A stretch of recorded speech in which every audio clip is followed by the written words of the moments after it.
Ushaka dusoma Abaheburayo igice cya 4 guhera ku murongo wa mbere usome gatoya aho ndakubwira tugeze kumbure ku murongo wa 4. Abaheburayo igice cya 4 guhera ku murongo wa mbere kugeza ku murongo wa 5. Nuko kuko isezerano ryayo ryo gushika mu buruhukiro bwayo rikiriho, twiyubare kugira ngo kumbure nihagira uwo muri twebwe iyumvirwa kwakerewe, kuko natwe twabwiwe ubutumwa bwiza nkabo, ariko ijambo bumvise ntiryabagiriye ikimazi, kuko ritavanzwe n'ukwizera mu mitima y'abaryumvise. Kuko twebwe abizeye dushika muri ubwo buruhukiro, nk'uko yavuze iti, nk'uko narahiranye uburake bwanje ntibazoshika mu buruhukiro bwanje, naho yari yarahejeje ibikorwa byayo uhereye ku kuremwa kw'isi. Kuko hari aho yavuze ku vy'umunsi w'indwi nk'ibi iti, Imana yaruhutse ku munsi ugira indwi ibikorwa byayo vyose. Kandi na hano ngo ntibazoshika mu buruhukiro bwanje. Uyu murongo uratubwira ku kintu gikomeye kubijanye n'amasezerano y'Imana cyane kubijanye n'ijambo no vuga uyu munsi ry'akaruhuko. Amajambo tumaze iminsi turiko turiga ko mu ndwi iheze no guhera ku munsi wa Mungu hera tuganira kuri Yakobo, turaba ubuzima bwiwe tubukuramo ivyigwa. Uyu munsi ndashaka guhagarara gatoya kuri iki cimviro n'iri jambo gatoya kubijanye n'ikintu no kwita akaruhuko. Haleluya. Mbwira umwicanyi uti akaruhuko.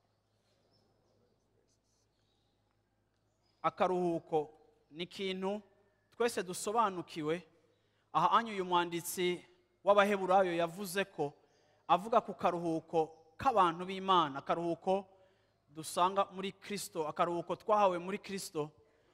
Ariko kandi mfatiye kuri uyu mutima nyene mu minsi yahera turiko turiga kuri iri jambo ryo kugaruka muri Beteli yawe, twarabonye ku munsi wa nyuma wa 3 twarangije kuri iki cigwa, twaraganiriye ku majambo nshaka gufatira kuno munsi mu gusobanura iri jambo ry'akaruhuko, kuko rifise uburyo bwinshi umuntu ashobora kurisobanuramo cyane dushobora kuriganirako.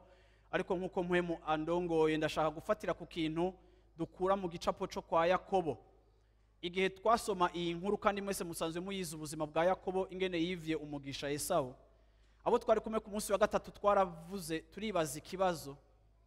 Ijambo ry'Imana ryabwiye Isaka ribwira na burya mama wiwe yitwa nde? Hashe? Rebeka. Imana yabwiye Isaka na Rebeka ibabwira bagiye kuvyara. Imana ivuga yuko umwana w'imfura azoganzwa na mutoyi wiwe baramahasa. N'igihe baja kuvuka Bibiri ivuga ngo igihe Esau yavuka, Yakobo yavutse amufasha ukuguru. Ijambo ry'Imana yavuga ngo muto azoruta, mukuru azomuganza, azomutegeka. Abavyeyi bakura bazi ico ijambo ry'Imana yavuze ko, ariko sinzi ko bavyizera, sinzi ko iryo jambo barifashe nk'ijambo ry'Imana. Ariko kandi tubona yuko inkuru twize ko muri iyi minsi twarabonye yuko Yakobo ivy'Imana yavuze vyahavuye biba. Rero ikibazo twibajije cari ikibazo kivuga ngo mbega iyo Yakobo atiba umugisha, iyo Yakobo adahenda se Isaka akihindura akigira Esau akamwiba umugisha, se agahezagira umwana atari wo yihenze, eske iyo bijya bitaza kuba, mbega byari gushoboka ko Yakobo aba mukuru nk'uko Imana yabivuze canke ntivyari gushoboka? uko twaganiriye cyangwa uko twese tubizi turazi yuko icyo Imana yavuze kiba, kandi turazi yuko iyo Imana ivuze ikintu irafise n'ubushobozi bwo kugishitsa. Nta kintu na kimwe turabona Imana ivuga cyangwa itegura gukora hama ngo kinanire kuyishitsa. Bisobanura rero ngo iyo Imana ivuze ikatumenyesha ubugombe bwayo, ikaduha amasezerano, nta na rimwe intumbero y'Imana aba ari uko twokwigwanirira kugira ngo dushike mu masezerano y'Imana. Ariko iyo Imana itumenyesheje amasezerano yayo, intumbero yayo nyamukuru aba ari icifuzo c'uko twizera amasezerano, yuko twitega kuri yo, yuko mu busabane bwacu nayo tuyizigira ko ari izotuma ibyasezeranywe bishobora gushika ku buzima bwacu, kuko ari ishitsa amasezerano. Rero iyo Imana imbwiye ivy'izonkoresha, iyo Imana ikubwiye aho uzoja, iyo Imana ikubwiye ici gushaka ko ikakumenyesha ubugombe bwayo, ni kugira ngo mu buzima bwawe ntujuragirike usimbira ku bintu byose ugenda ubona, ariko intumbero y'Imana nuko mu buzima bwawe ushira amaso kuyavuze, hama bikagutuma ubuzima bwawe bucika ubuzima butumbereye, kuko utari umuntu atatona arondera a gauche à droite, ariko uri umuntu azi neza icyo Imana imushaka ko, ahubwo ukagenda wiyubakira muri ya masezerano, ukagenda utegurwa bifatiye kuri ya masezerano, kugira ngo bikunde icyo Imana yavuze, ube umuntu ari mu kibanza cyo kukirindira, uri mu kibanza cyo kwitega gushikanwa n'Imana, ariko wowe ataruhara rwawe ugenda gushiramwo mu ntumbero yo gufasha Imana gushika ku masezerano. Abantu benshi barakunda kuvuga ngo Imana irafashwa, ariko sinemeranya n'ico ciyumviro. Ariko kandi Imana irikwije iyo ifise icyo igomba gushitsa mu buzima bwawe. Nibaza yuko urugezo rwawe rwo kuyifasha tworugarukiriza ku ijambo ryitwa kumvira no kuyizera, nimba ugomba kuvuga gufashwa. Siko? Ariko nta na rimwe Imana wewe woyifasha gushitsa umugambi wayo, kuko umugambi w'Imana wamuturuta, wamuturengeye, kandi wamurengeye amakapasite yacu. Rero wowe ntushobora gufasha Imana gushitsa ico yemeje canke ico yagamije gushikako. Ahubwo kenshi abantu bagerageza gufasha Imana, kenshi uza gusanga bishira mu kaga, bakagira ibibazo bikomeye, kuko bahushije intumbero n'uburyo bw'Imana bwo gukora ibintu. Yakobo yavuzwe ko azoba mukuru kurusha Esau, ariwe mukuru wiwe. Ariko kandi kwa gatatu twarize turabona uruhara rubi rwa mama wiwe. Nimba ari umuntu nibaza ko yagize ikintu kibi, ni mama wa Yakobo. Bibiri ivuga ngo Esau yari umuhungu akomeye w'umuhizi, kandi se yaramukunda cyane, akamaja guhiga, se akamuryohererwa kuko ngo yamuzanira akanyama. Ariko kandi ngo Yakobo akaba umuhungu aba hafi ya mama wiwe cyane. Ariko mama wiwe nawe ndabona yaragize influence mbi kuri uyu mutipe, kuri Yakobo. Yaramugize ko influence mbi, kuko sinzi kangahe yamwibukije ko Imana yavuze ko ari wazoba mukuru. Sinzi kangahe yamwibukije ko azoruta Esau. Ariko Bibiri tubwira yuko umunsi umwe Esau yaravuye guhiga, atashe, ashonje, abona mwene wabo Yakobo ashobora kuba yateka neza, amubona ariko arateka ibiharage, bimumotera neza kandi yarashonje, aramubwira ati ndagusavye ngaburire. Ariko Yakobo abona akaryo, afatiye kuri faiblesse ya mwene wabo, afatiye ku nzara afise, Yakobo abibonamwo akaryo ko kumumanipula, abibonamwo akaryo ko kumwiba, amufatira mu nzara afise, aramubwira ati ndashobora kuguha ibi byo kurya, ariko nawe numpebere ubukuru bwawe, mpebera droit d'aînesse yawe. Uri mukuru, ariko mpebera ubusamuragwa bwawe, ubumpe nanje ndaguha ibiharage. Esau kuko ashonje kandi ari muri faiblesse, uravyumva, nawe arimo ikindi cigwa, siwe ntumbero yanje. Ariko kandi Bibiri ivuga ngo amubwira ngo bufate, akira ndabiguhebeye, nowe mukuru, jewe ndemeye mbe petit frère, ariko nyihere ibiharage nifungurira ubunyene. Bibiri ivuga ngo amuha ku biharage, ariko guhera uwo munsi mu buryo buri legitime kandi buri legal, mu buryo bwa transmission Yakobo aba acitse mukuru, ariko bikaba bisigaye kuba confirme, bikaba bisigaye kwemezwa, ariko kandi hari legitimite, hari uburenganzira, uravyumva, Esawu ahaye Yakobo kubijanye no kuba mukuru. Ikintu ntemera ku buzima bwa Yakobo ni ingene Imana yamubwiye ko azoba mukuru, ariko akabishiramo ico no kwita ambition personnelle. Uravyumva, ugushaka wowe kwishikana kuca Imana yavuze mu nzira zawe.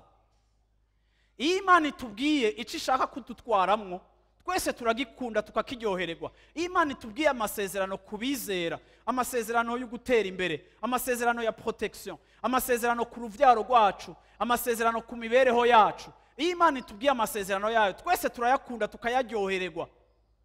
Ariko kandi bicika ikintu kiri dangereux iyo gukunda amasezerano y'Imana bimviriyemo gutangura kwishikana mu masezerano y'Imana. Muri kino gitondo ngenda kubwire ngo nta na rimwe wewe uhamagariwe kwishikana mu nkomezi zawe, mu mayeri yawe, mu macenga yawe. Nta numwe muri mwebwe Imana yahaye amasezerano mu ntumbero yuko wewe uyishikanako.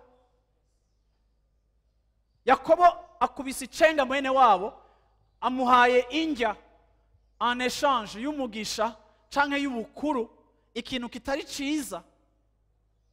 Haheze n'igihe Bibiri ivuga ngo Isaka yarashaje atakibona, umunsi umwe yiyemeza guhezagira umwana we w'imfura.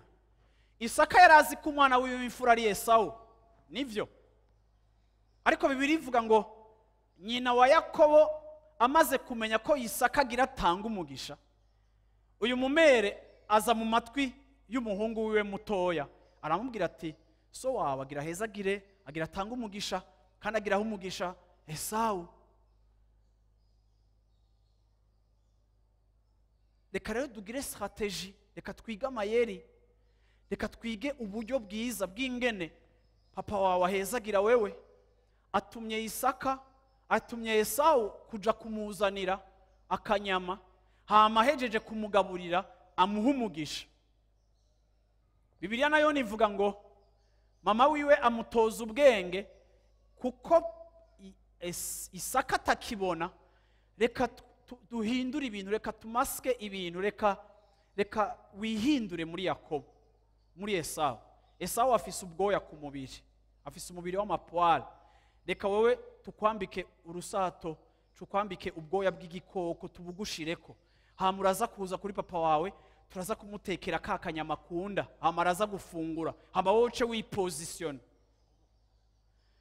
Umupeta aragenda arateka, be na mama wiwe barakaranga, baraheza, baraza imbere ya Esawu, uravyumva, ariko imbere ya Isaka bamuza imbere, uravyumva, batangura kumuhenda, baramugaburira, ariko uyu mupapa urabona ko atanga umugisha afise dute, kuko yarashobora kumva yuko akamoto k'umubiri atari akamoto ka Esawu, ariko arakandi kamoto, ariko akumva yuko ku mubiri amukoze ko, akumva ko afise wa mubiri w'amapware ya ntuze niki gade papa, inyoni ziko ziravuze induru ni muzirukana zitera amabuye vrema, akiza inyoni zo muci vrema. Narinzi ngo ni mikrofone yanje tavuga kumbe de papa ko yumva inyoni. Bwana sifiwe sana. Zagi. Haleluya. Akwazi nk'ubunya abazungu bo babona ko muri rukana inyoni, batanizo babona aho zihagaze vrema, ariko kwera ibihe biyatandukanye mu n'uturere turatandukanye. Haleluya. Bwira umucanye twarahezagiye, inyoni ziza hafi yacu zitembera n'ibintu byo muri Edeni nyene, uravyumva. Sasa barahenda Isaka agira gute? Isaka ziragaruka, navyumvise. Isaka baramubesha, uravyumva, ahezagira umwana atari we, ahezagira Yakobo. Ahejeje guhezagira Yakobo, ako kanya nyene probleme ziba ziratanguye. Esawu agarutse, se wiwe ararira, aramubwira ati mwana, mfise umugisha umwe, nahezagiye mwene wanyu, nta kundi mfise umugisha umwe, rero sishobora kuguhezagira. Esawu arensista, ararira, aramwinginga. Se aramubwira ati si kibazo c'ibigumbagumba ni ikibazo ca principe. Nta na rimwe emotion igira ubushobozi bukwiye bwo kuhamplasa principe. Sinshobora kuguhezagira, sifise ico no guhezagiza. Ariko ako kanya Esau ishavu riramwica, avuga ati papa gira apfe, arashaje, agapfa ndica Yakobo. Nyina yumvise ko hari projet yuko Yakobo apfa, nyina araza apanga Yakobo, aravuga ati sinshobora kukubura mwana wanje, kandi nabuze naso urabona ko agira apfe. Sinshobora kwemera ko mwese ko muri babiri ndababura, ndagusavye uhunge kuko mwene wanyu yiyemeje kukwica. Uyu mupeti aba oblige guhunga, ariruka. Ndashaka kuvuga ngo igihe cyose wewe wigwanirira, igihe cyose wewe uzoza gushira akaboko kawe mu mugambi w'Imana, wama wikwegera ibibazo, kuko atana rimwe Imana iduhamagarira gushitsa umugambi wayo dukoresheje amayeri yacu, dukoresheje tricherie yacu, canke dukoresheje manipulation.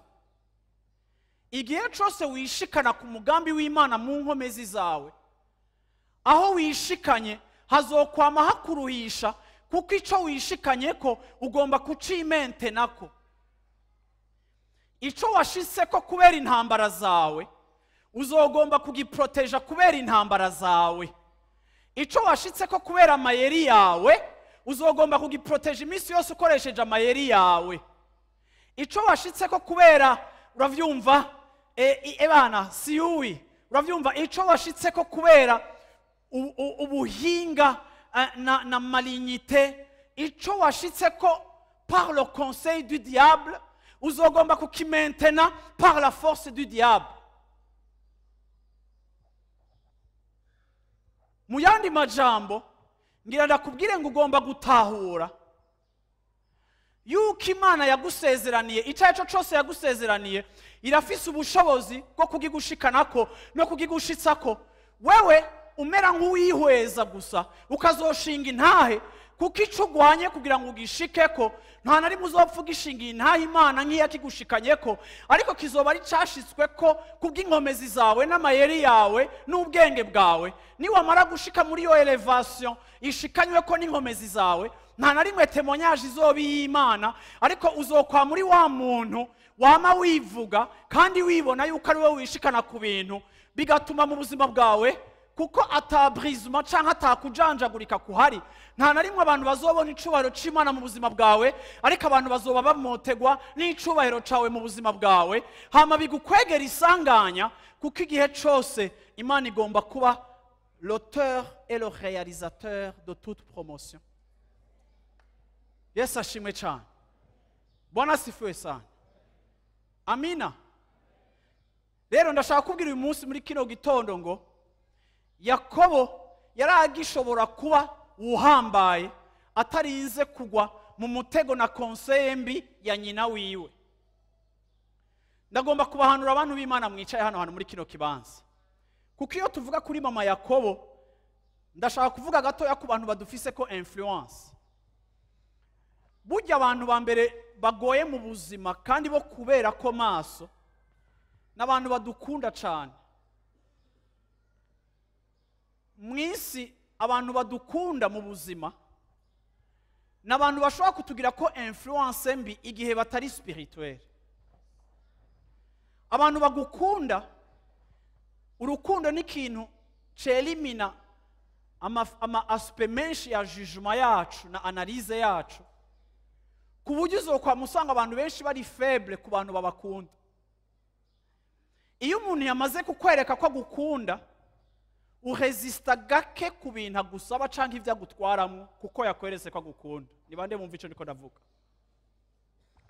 Rero ni gake abantu batugira ko influence baba ari abantu bakure cyane, ariko abantu badukunda, abantu rimwe na rimwe uza gusanga ari n'abafana bawe bakwiyumvamwo. Rimwe na rimwe bene abo bantu utabaye maso bashobora kukwenduiza muri erreur. Bibiliya ivuga ngo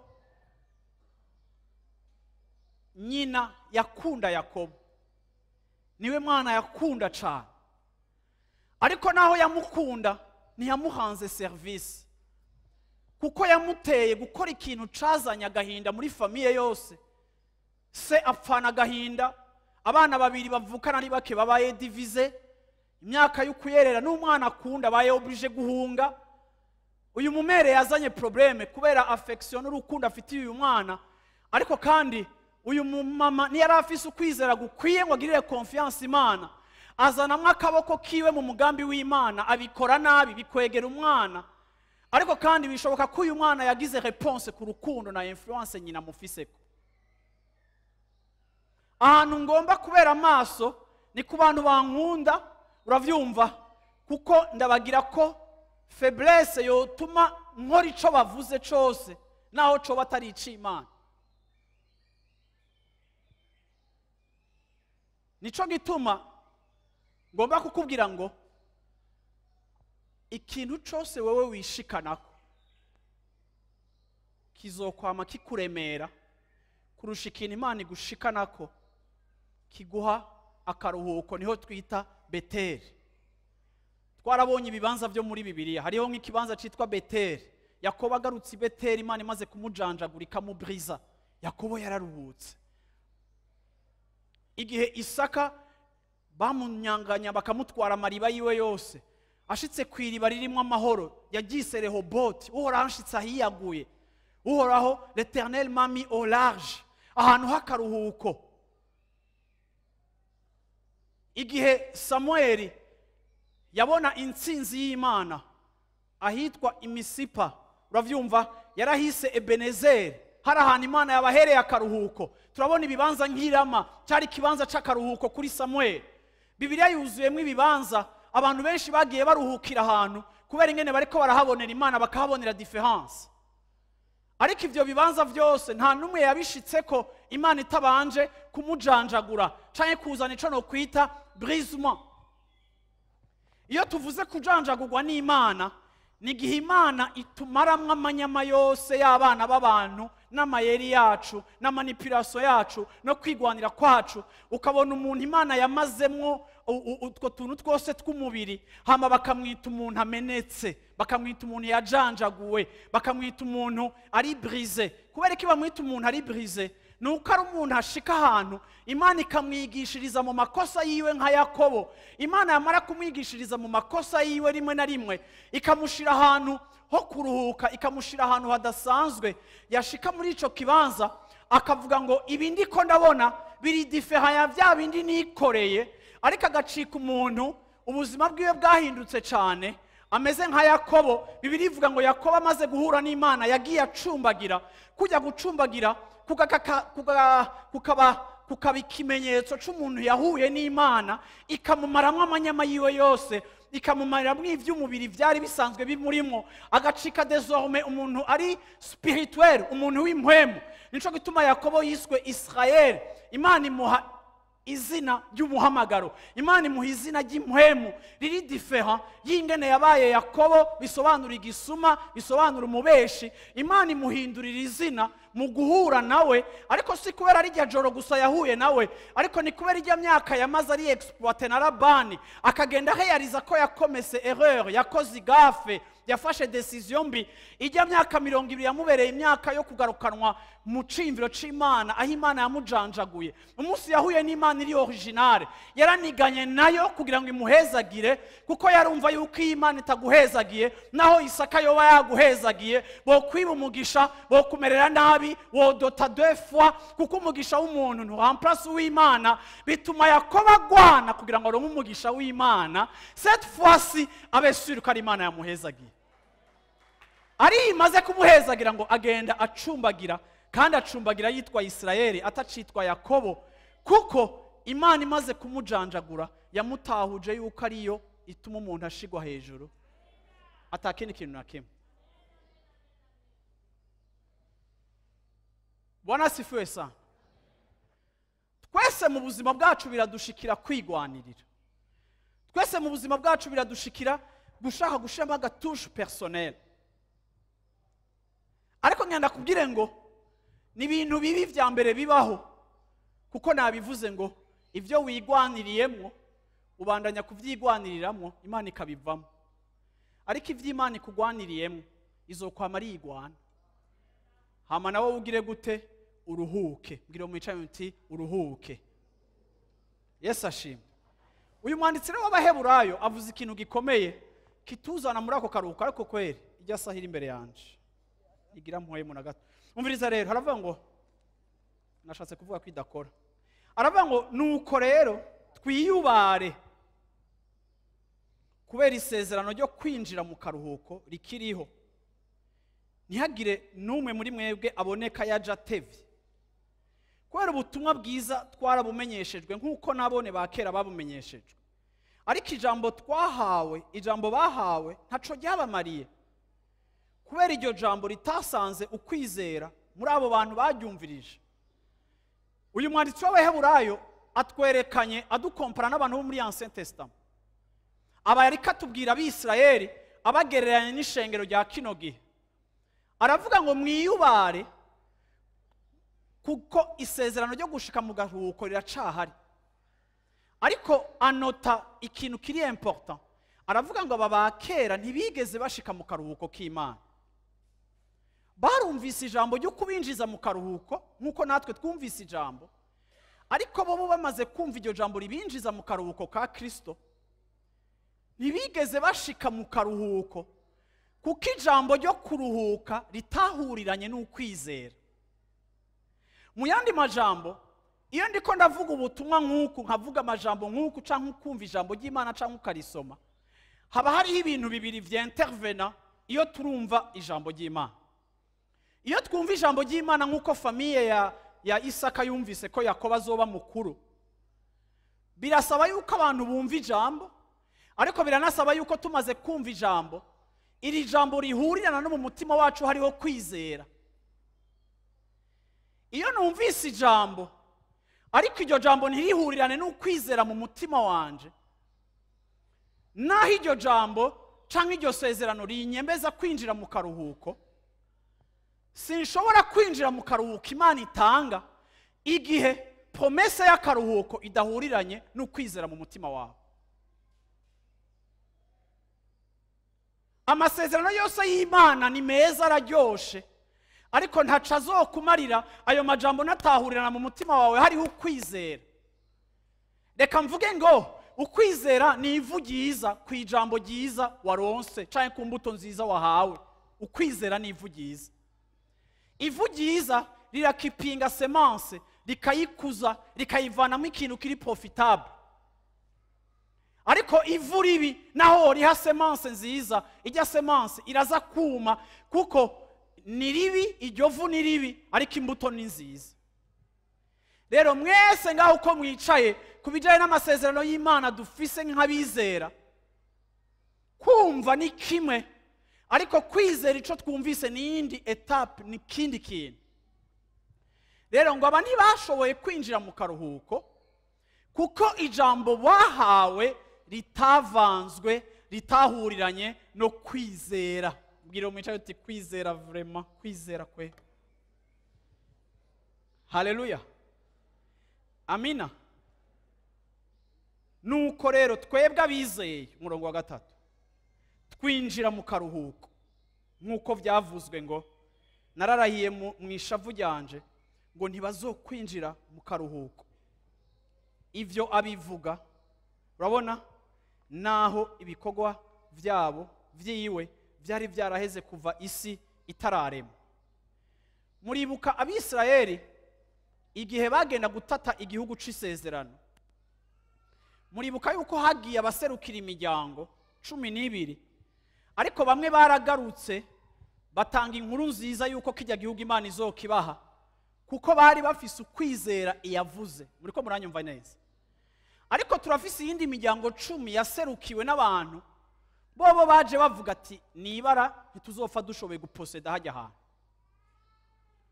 Ngo ivyo bishavuza Imana kuko ngo bitoranirije abarongozi babarongora gusubira inyuma muri Egiputa kuganzwa, kuko vyabananiye kwizera ko Imana yabasezeraniye kubaha akaruhuko yokabaha.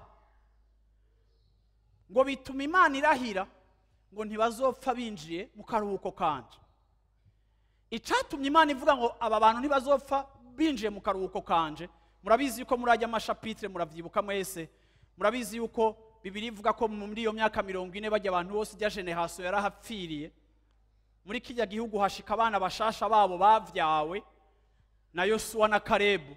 Icatumye Imana itemera ko bashika muri kajya karuhuko nuko isezerano yabahaye batashoboye kuryizera. Rero ukwizera ni ikintu cyane ca affecta attitude yacu n'ingene twifata ku bijyanye n'icyo Imana yatubwiye. Igituma ubona abantu bigwanirira canke baja mu bibazo nuko justement habura uko kwizera yuko Imana ishobora kubikora. Aba Bisirayeli barabonye igihugu barabona ko ari ciza, ariko baravuga mu mutima wabo ngo naho ari ciza Imana nishobora kutitwinjizamwo, gifite inzitiro zikomeye n'abasirikare bakomeye, natwe turi faible, Imana ntavyo ishobora kudukorera, nimureke kutubesha twisubirira inyuma. Iyo abantu atakwizera bafise, ibintu barabivamwo bagafata izindi nzira. Rero Bibiri iravuga ngo Imana irarahira ngo ntibazokwinjira mu karuhuko kuko yabasanzemwo ukugarariza no kutizigira ko ifise inkomezi zikwiye zo kubafasha. Munyumve neza. Ku murongo wa 4 aravuga ngo kuko yaravuze ahantu ngo ku munsi w'indwi ngo Imana iruhuka ibikorwa byayo byose, ariko kandi ngaha yavuze ngo ntibazokwinjira mu karuhuko. Kuko rero vyemerewe bamwe kwinjira muri ako karuhuko, cyane cyane abisezerano ryakorewe, abo ryari ryarakorewe, ariko kubera kutumvira kwabo Imana ishinze uwundi munsi. Iravuga mu gihe ca Dawidi, iravuga muri Dawidi, niko umuntu yanditse, uravyumva, Imana iravuga ngo uyu munsi nimwumva ijwi ryiwe ntimukomanaze imitima yanyu. Ndashaka kuvuga abantu b'Imana ku kintu citwa akaruhuko. Haleluya. Iyo tuvuze akaruhuko k'Imana, akaruhuko nico gihe mu buzima bwawe wumva muri vyo uri kuracamo vyose wumva ufise amahoro y'Imana mu mutima. Iyo umuntu w'Imana yizeye Imana bimuzanira ico no kwita akaruhuko, kandi ako karuhuko kazana mu buzima bwawe amahoro. Amahoro yo kumva kw'Imana ibana niyo security yawe. Imana niyo ejo hawe, Imana niyo uno munsi hawe. Hariho amahoro. Yaravuze ngo mube maso ntimuhombe kwinjira mu karuhuko kuko hari abatakinjiyemo bagasezeraniwe. En d'autres termes, aka karuhuko ndiko ndavuga no munsi muri kino gitondo n'igihe mu buzima bwawe shaka kuvuga ushobora kuba wicaye ngaho ukaba warakirijwe ukabukunda Imana, ariko mu mibereho yawe ukumva nturuhutse, ukumva ntutekanye, ukumva hari ikintu nta guhumurizwa kuri mu mutima wawe.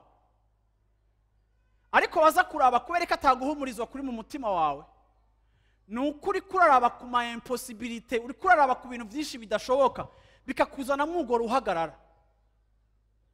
Ariko iyo uzi ko Imana yadusezeraniye kutwinjiza mu karuhuko, na Yesu igihe kimwe yaravuze ngo nimuze abarushe n'abaremerewe ndabaha akaruhuko kanje. Uravyumva, akaruhuko kanje. Nukuvuga ngo tugomba kubaho mu buzima bw'agakiza turi abantu baruhutse, abantu b'Imana n'abantu baruhutse, abantu bizera Imana n'abantu bagomba kuba bafise ubuzima bwo kuruhuka. Mbega kuruhuka bivuga yuko ata hostilité, bivuga ko ata ntambara, bivuga ko ata ntambamye, bivuga ko ata ibibazo bihari. No, ibibazo birashobora kuba binkikuje, ariko hari ikintu bita kuruhuka. Akaruhuko kava ku Mana, kava kuri confiance ufitiye Imana. Akaruhuko kavuga ngo ivyo ari byo byose binanije, Imana yanje ico yavuze n'iciri nico kizotuma bishoboka, nico kizotuma bikoreka. Aka nakaruhuko tubona mu buzima nk'ubwa Isaka gashobora gutuma bakwaka amariba, hakugwana nk'umuntu agira apfe kuko bamwatsiriba akariheba. Nukuvuga ngo ako karuhuko karafekta n'ingene tujera ama conflit yacu n'ibibazo tugenda turacamwo. Turashobora no guheba ibintu tutarinze kwiyanduza, turashobora no kureka ibintu, turashobora gufata amadecision abandi batofata, kuko hari akaruhuko k'Imana katugahantisa, katwemeza yuko ubuzima bwacu bwubakiye kuca Imana iri n'icyo Imana ikora, bikadutuma tudaharanira cyane tutagwanira ivyo abandi bagwanira, bigatuma tutiyonona nk'uko abandi biyonona, kuko confiance dufitiye Imana ira affecta comportement yacu. iyo nduhutse muri Kristo Yesu ni ukuvuga ngo ndafise assurance. Uravyumva muri jewe, uravyumva hariho assurance y'agakiza. Ndazi ko nakijijwe, ndazi ko ndiko ndaja mu ijuru, ndazi ko nanywanye n'Imana. Ivyo birafekta ubuzima bwanje ukuntu mbayeho. Sindikondane, sinicira urubanza, ariko jewe n'Imana ibintu bimeze bien. Ivyo birarenforce sécurité yanje mu buzima. Bibiliya ivuga ngo bamwe bari babikiye akaruhuko ariko ntibashobora kukinjiramo. Ngira ndakubwire muntu w'Imana, rimwe na rimwe urabuzwa akaruhuko n'igihe cyose mu ruhagarara rw'ubuzima ugerageza kuhamplasa Imana mu kwishikana mu mugisha. Igihe cyose ugerageza gukora uruhara rw'Imana mu kwinjiza mu mugisha wawe, urashaka kwira mariage à tout prix, urashaka kuronka kajya kazi à tout prix, urashaka kuronka kijya kintu à tout prix, urashaka kuronka ijya promotion uko biri kose, urashaka gukora kijya gikorwa uko biri kose, ibintu byose urabishaka uko biri kose, kupanda kushuka, ugomba gukora igishoboka cyose cyo kintu gishikeko.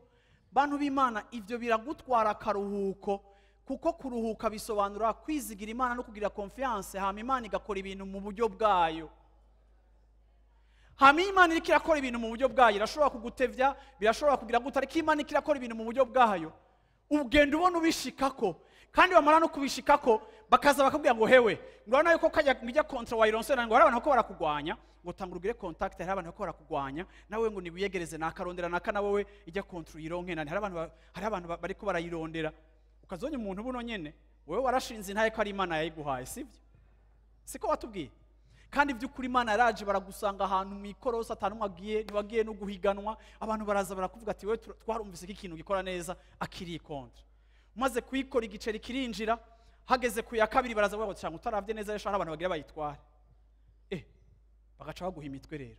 Sasa rondera naka nawe tegona ndigira igende nani, gatutanga kurondera naka. Ariko wibuke kare nta numwe warondeye, Imana yarayikuzaniye. Ubu rero tangiye kurondera abanaka, uravyumva? Batangiye kujya udufaranga twawe, uravyumva?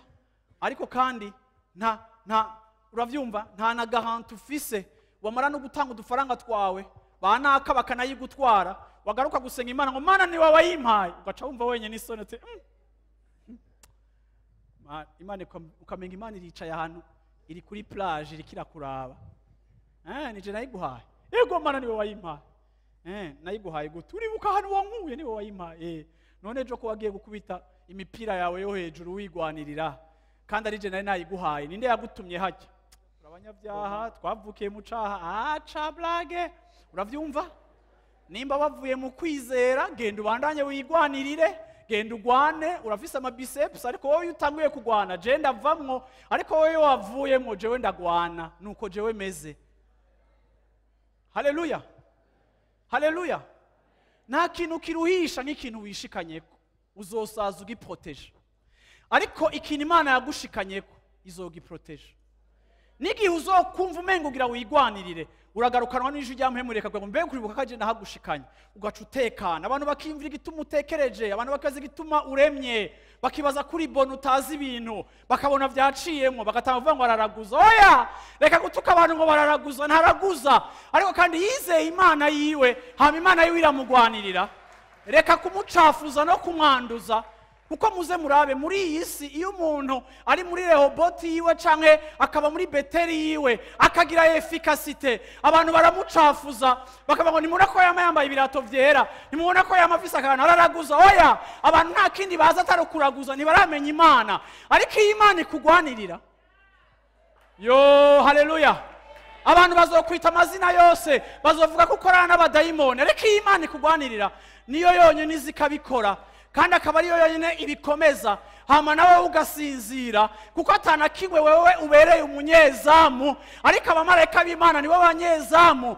Ariko ukagira akaruhuko ugashika mu isabato ryawe, kuko Kristo ni isabato. Isabato ryacu ntakiri dimanche, isabato ryacu ntakiri kuwa gatandatu nkuko abadventiste babigira. Isabato ryacu ntakiri observation y'iminsi mikuru. Isabato ryacu si minsi, ariko nimba Imana yavuze ngo mubaho umunsi w'indwi, rijya sabato ryari profesi y'isabato rizoza rikitwa Kristo. Kristo niwe karuhuko kacu, muri we ibikorwa byacu byose byaraheze, muri we turaruhutse. Yararangije umugisha wacu, ntawo nkorera, yarampezagiye imigisha yose y'ahantu ho mu ijuru. Ntayo maranira, ntayo nsengera, sinisonzeshereza umugisha. No, ico ni kinyoma. Umugisha si sujet ya prière, no. Ariko umugisha ni konsekanse yo gukurikira Yesu wanje. Maze kumukurikira narahezagiwe, muri we ndi mu isabato. Nk'uko Imana yaruhutse ibikorwa byayo ku munsi w'indwi, nanje nararuhutse ibikorwa byanje muri Kristo Yesu. Isabato si umunsi, isabato ni Kristo. Aho Imana yavuze ngo nimuzokora nzobagaburira, nimuzoruhuka nzobagaburira, ariko muruhuke mukontemple ibikorwa byanyu. Ubuzima bwacu bw'agakiza ni ubuzima bwo kuruhukira muri Kristo, tukamenya yuko promotion ntiva muri nord, promotion ntiva muri sud, promotion ntiva muri est canke muri ouest, promotion ntiva ku muntu, ariko promotion yacu iva ku Mana. Ivyo bitahuye uraruhuka. Iyo ugiye kurondera akazi ugomba kwizigira muri ka karuhuko faveur y'Imana iri mu buzima bwawe, ukagenda kwidefanda avec tes moyens, ariko mu mutima wawe wizigiye Imana ituma imiryango yuguruka kandi igatuma imiryango yugara. Igihe Yesu yaseruka kwa Pilato, Pilato aramubwira ngo mbega urazi ko mfise ububasha bwo kugukiza canke kukubufa? Yesu aramubwira ati ego exactement, ufise ububasha, ariko nta na kimwe wonkorako, swat kubaho canke gupfa, nta na kimwe wonkorako atari data kikwemereye. En d'autres termes, sindiringa na autorité yawe, ndiringa n'uwiguha. Uko niyashaka ko mbaho aragutegeka mbeho, niyashaka ko mpfa ukansempatiza aragutegeka kunyica. Si wewe rero, ariko jewe hari uwo tuvugana hejuru.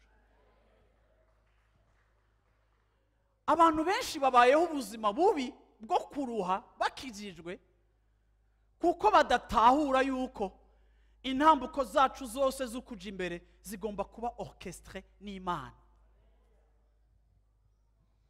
Yamara piège unyeretse akantu nokora bigakunda, yamara umutego kuko naho nogakora bigakunda, désormais ngiye gucika umugestionnaire w'umugisha wanje. Igihe au départ Dieu était le gestionnaire de ma bénédiction.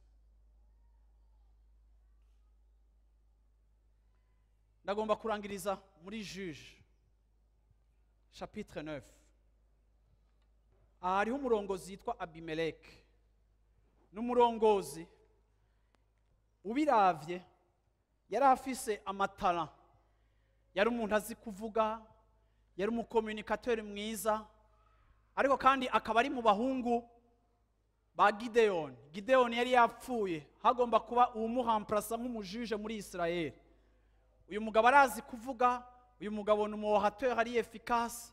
Abantu nyene bavyumva, abonye se apfuye adesida kugira gute? Adesida kwigwanirira. Ni inkuru ntashaka gusoma yose kuko ari ndende, ariko irahera mu bacamanza, muze kuyisoma muhira guhera ku murongo wa mbere kugeza ku murongo wa 57. Sishaka kubisoma ivyo vyose. Juges 9, hein? Juges 9, chapitre 1, verset 1 kugera kuri verset 57. Murumva ko ari byinshi sinobisoma ngo tube twataje, siko ako muze kubisoma.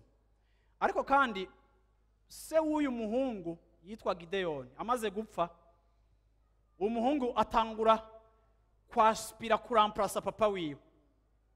Burya hari ikintu nabonye mu buzima gishobora kudushira mu mutego, ni ambition, ni icifuzo umuntu wese aba afise, ambition yo gushika ku bintu canke ijya irari canke irari, ambition ni irari. C'est la bise, ambition. nijya nyota ufise yo gushika ku kintu. Hama wagira inyota yo gushika ku kintu ntukirondere ku Mana, ahubwo wowe ugatangura gufata ama initiative yo kucishikanako. Abumva ico ariko navuga amaboko yanyu muravyumva? Iyo wowe uri kuragwana ngo uhashike, kandi ndabizi ko benshi ngaha muri mwege muko muragwana ngo muhashike, kandi ngira mvuge ngo si bibi kugwana kugira ngo uhashike, ariko wirinde gukoresha inzira mbi kugira ngo uhashike. Ni wakoresha ubwenge bwawe n'ubukerebutsi bwawe ukagaragaza ivyo ushoboye, ukaja muri competition hamwe n'abandi, nta kibi kirimo. Ariko iyo ujanyemwo amayeri n'ikinyoma kugira ngo uhashike, ariko kandi ukanafata n'iminsi yo kwisonzesha, ukagira insomene ya jeune prière, ukagira na strategie y'utunyoma dutatu canke tune, hama ugaho umutwara abasenzi bagasenga, mu bisengere cyane n'ivyacamo tuzoza tworganiza kijya gikora n'icugwaruka amafaranga yose nje nzoyatanga, natwe tukaja tukabombaraza tugasenga, bona sifuye sana. Hama ariko nawe kandi ugacugenda waheje kuduha umutwaro, uravyumva ugacusubira kandi ukagenda mu kandi kantu kamanyanga, ugakora kandi kantu kamanyanga. Uko uranyumva? Ukavuga uti ntawuzi ikiza kugira ico kivuyemo. Kenshi normalement kenshi uza gusanga abantu bahora bevorewa byose babikoresha. Sivyo abantu b'Imana? Ngo rekagerageze? Ko mutanyishura kandi mubizi. Siko? Kangerageze hose.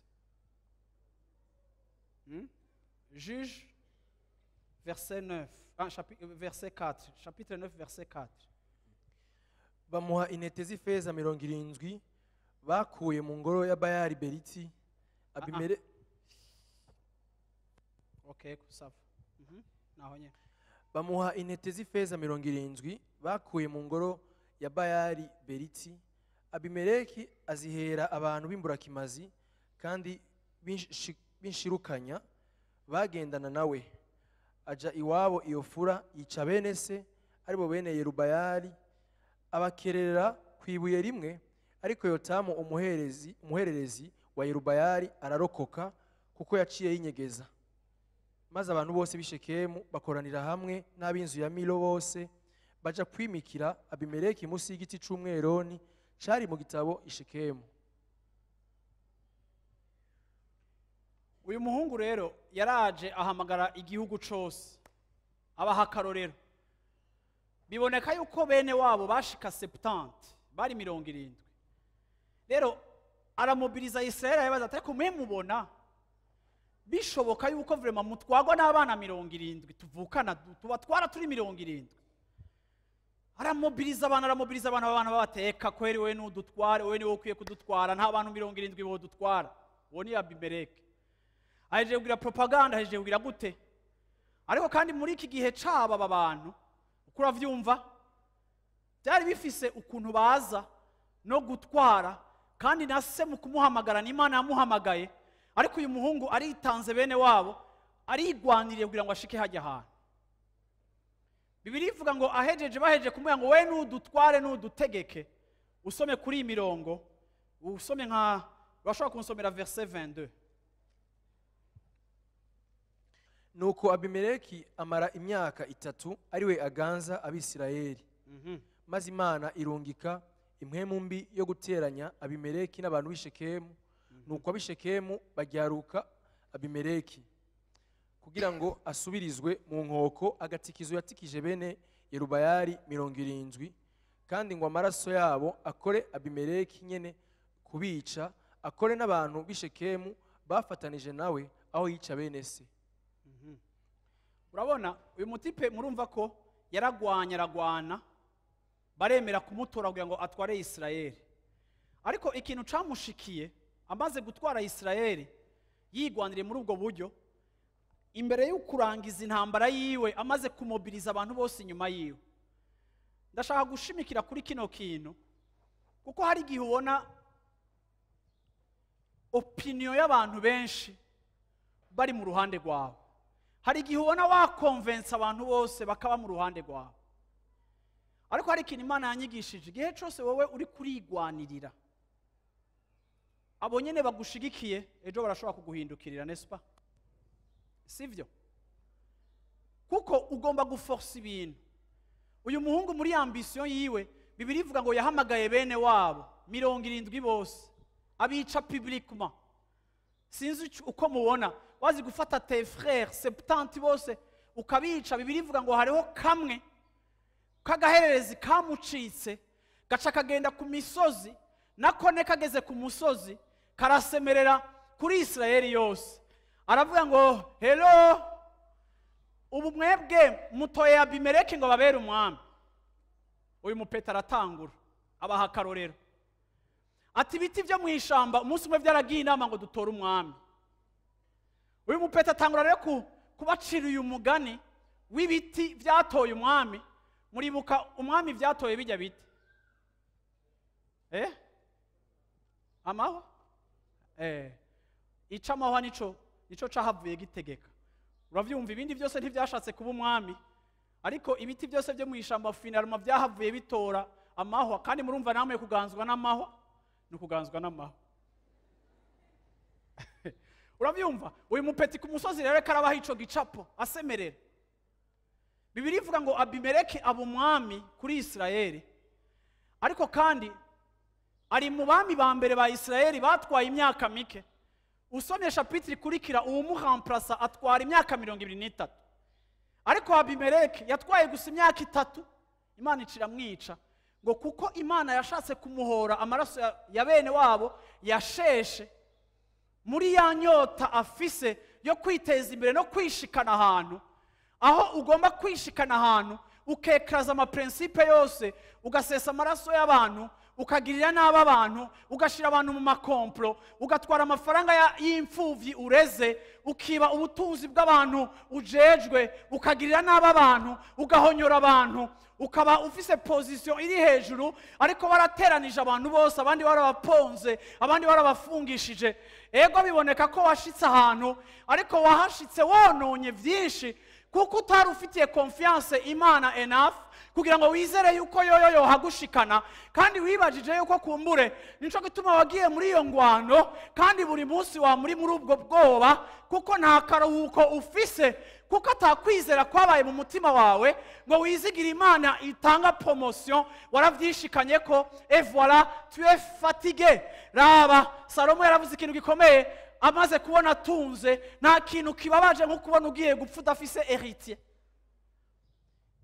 Yashatse ibintu yabayeho neza, ariko hama hari hagatusha utametriza Imana igusigira kakakwereka yuko aho waciye atariho, bikakuzanamo repentance. Nico gituma Salomo ashaje yaravuze ngo jeune homme réjouis-toi dans ta jeunesse, ariko kandi arangiza avuga ngo mutinyu uhoraho, mwubahe uhoraho.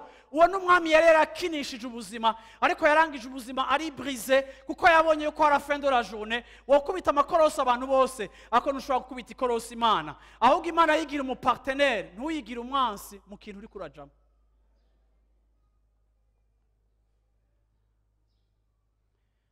Uyu mwami Imana yamuzaniye ibibazo barabatera. Urabizi Abisirayeli burya n'abantu bafise ubwibone bufise ukuntu buri. Bibiri ivuga ngo Abimeleki mu kumwica yishwe n'umugore, ariko arapfa, acahamagara abasirikare biwe, nyaruka mu nyice, nyaruka mu nyice, abantu ntibabone ko nishwe n'umugore. Ni wasomye iyo nkuru ukayiheza urabibona. Yasavye ko bamwica kugira ngo ibara ntirigwe muri Israeli, aho basanga Abimeleki, gangi Abimeleki yishwe n'umudamu w'umwansikazi. Ati ndabasavye mu mpezi. Ariko kandi natwenze mbonye iyi nkuru, kuko navuze nti non seulement bakijya gihe baramenye ko yishwe y'umugore, ariko natwege baratwandikiye ko yishwe n'umugore. Namwebwe murabimenye uyu munsi ko yishwe n'umugore. Bwira mu icanye tunuzuye kwigwanirira, kuko icuti nyacama kigushikira igihe cyose utari kumwe n'Imana. Haguruka dusenga Imana.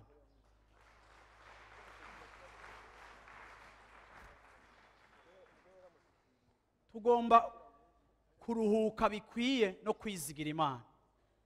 Tugomba kugira confiance Imana bikwiye yuko ariyo iduteza imbere, kandi ari izo gushikana ku byo ushaka gushikako. Abasore muri ngaha, inkumi muri ngaha mwese, ngenda kubwiye ngo peu importe imyaka yawe, ngenda kwibutse ngo Imana niyo iteza imbere umuntu. Ndagomba kuvuga ngo Imana niyo igwana intambara neza ikayinesha. Hakenewe gusa kuyizera, kugira ngo aya makuru meza uhabwa avangwe n'ukwizera. Niwabura ukwizera uzotangura kwigwanirira, niwatangura kwigwanirira uzokwishira mu kaga. Haleluya. Kandi uzokwicwa n'ikitari cyo kwishe, kuko wagiye kwigwanirira no gushiramo akaboko kawe mu mugambi w'Imana. Yesu ashimwe cyane, Yesu ashimwe cyane, Yesu ashimwe cyane. Haleluya. Ndavuze ngo uhoraho azotunga abana bawe, ndavuze ngo uhoraho azotunga umuryango wawe, ndavuze ngo uhoraho byose azobikora neza, ateba anyaruka byose azobikora neza. Mu buzima bwacu bamwe aranyarutse ibintu abandi akabitevya. Mu buzima bwanje hari ivyanyarutse, hari ivyatevye. Mu buzima bwanje hari ibitevye, hariho n'ivyanyarutse. Wewe nuko, uyundi nuko. Haleluya. Igikenewe ni ukwinjira muri ako karuhuko tukamenya ngo Daddy azobikora neza. Haleluya. Yasezeranye izobishitse. Harakenewe ukwizera mu mutima wawe, kandi uko kwizera kugiye kwa affect imibereho yawe. Yesu ashimwe cyane. Ntukiteze imbere. Ariyo terme dukoresha ni nziza mu Kirundi, kwiteza imbere. Simvuze ngo ntukiteze imbere, ako we ntukiteze imbere. Mumvise icyo nashatse kuvuga? Mwanyumvise icyo navuze? Sinavuze ngo ntimutere imbere cyane ntimugerageze kwiteza imbere, ako nashatse kuvuga ngo wewe ni wowe kwiteza imbere. Haleluya. Hariho abana benshi mwiganye wewe muri primaire bakurusha ubwenge cyane, ariko badafise ubuzima wowe ufise. Imana nituma bishoboka canke bidashoboka. Bibiri ivuga ngo mu mutima w'umuntu habamwo imigambi n'imigabo myinshi, ariko ivyiyumviro vy'Imana nivyo byonyene bishitswe. Haleluya. Promotion yacu iva kuhoraho. Uhoraho ni waguteza imbere. Yesu ashimwe cyane. Iyo uri kuriteza imbere, haleluya, wibuke ko Imana ari izo guteza imbere. Amina. Hamuvuga uti Imana nteza imbere. Uri kurakora uziko ari Imana. Reka ndababwire namwebwe mudandaza mugira gute, mukikujwe n'abadandaji baroga, ngo atanga kumenya ngo hanga ujya ngo araroga ngo waze ngo bakiye ngo 5 du matin ngo bayambaye busa ngo yoga amazi y'umuceri. Afise abakiriya benshi, nico gituma ukabimbwira uvyaminiya. Nawe genda woga amazi yawe, nawe genda woge mu byo kwa Yesu. Yesu ashimwe cyane, Yesu ashimwe cyane. Muraminiya abantu baraguza mukabagirira publicité, mukanabitubwira tutabizi nuko bikora, nuko umenga muko murampama idea. Reka ndakubwira ikintu kimwe, uhoraho arahezagira. Kubera ujya yoga mu mazi y'umuceri. Haleluya. Hariho vyinshi atwagwa, bamwe batwagwa n'abana babo nk'ibimazi, abandi bakica amageneration ari imbere, abandi bakagira ibindi bibazingamitse indani, bakarota nabi, bamwe bagasambanywa no mu ndoto zabo kubera kuraguza kwabo, bamwe bakaba bapfuye urupfu rubi rw'ibanga ry'ijoro ryabo mwe mutazi, ariko hanze ukamenga arasayangana. Ndanse gusayangana, ariko ndiko ndahwerera indani, ariko ndashaka gusayangana hanze no kumererwa neza indani. Byose birashoboka iyo Imana ari ikiriye abikora. Haleluya. Yesu ashimwe cyane. Bwana asifiwe sana. Amina. Amina.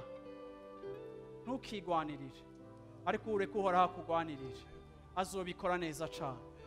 Yesu ashimwe. Bantu b'Imana, reka ndangize mvuga ngo hari n'igihe uja kwa argument, hari n'igihe ukoranya famiye, hari n'igihe ukoranya abantu kugira wisigure, ukamenga bari muri saison yo kutumva. Hari igihe ama effort wahora ukora ibintu bigacamo, hariho periode yakora ntihagire na kimwe gicamo.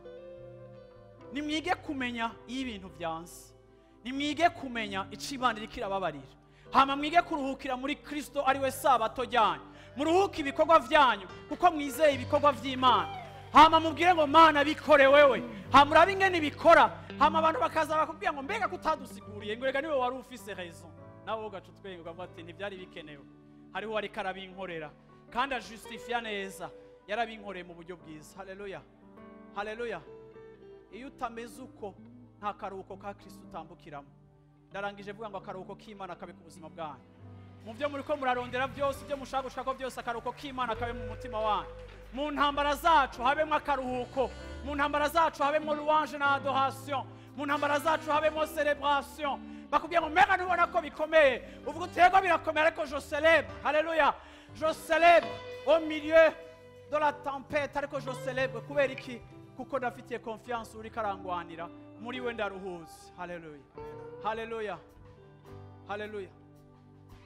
Muri wewe ya mindurira note, mindurira. Haleluya. Muri wewe niho ndukira. Haleluya. Andi hose no muruho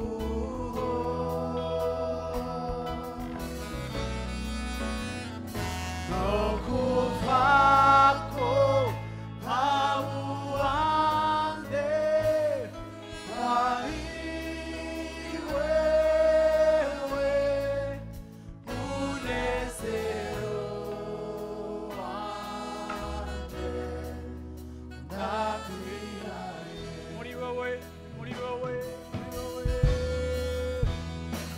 muri wewe niho ndukira.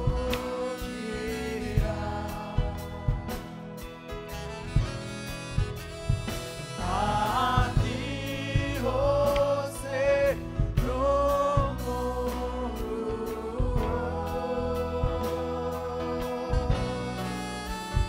no kuvako hauande wari wewe unezero wanje ndabihaye.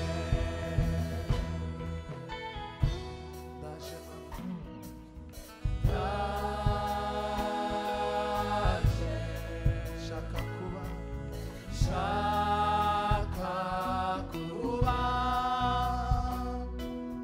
aho wifuza kuba,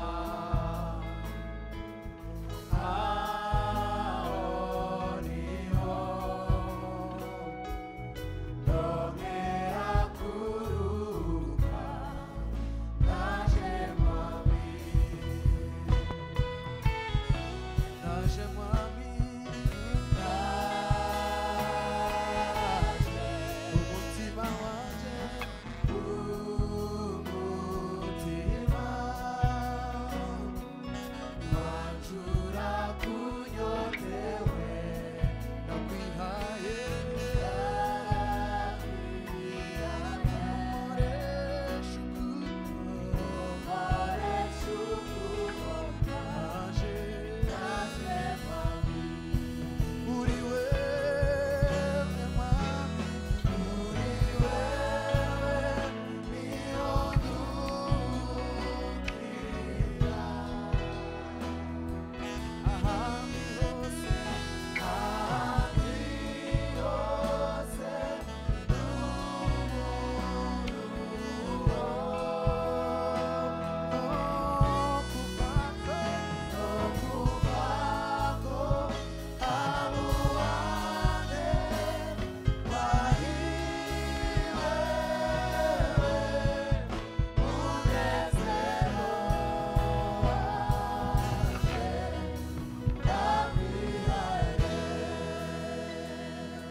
Umunsi mwiza, Akaruhuko ko muri Kristo.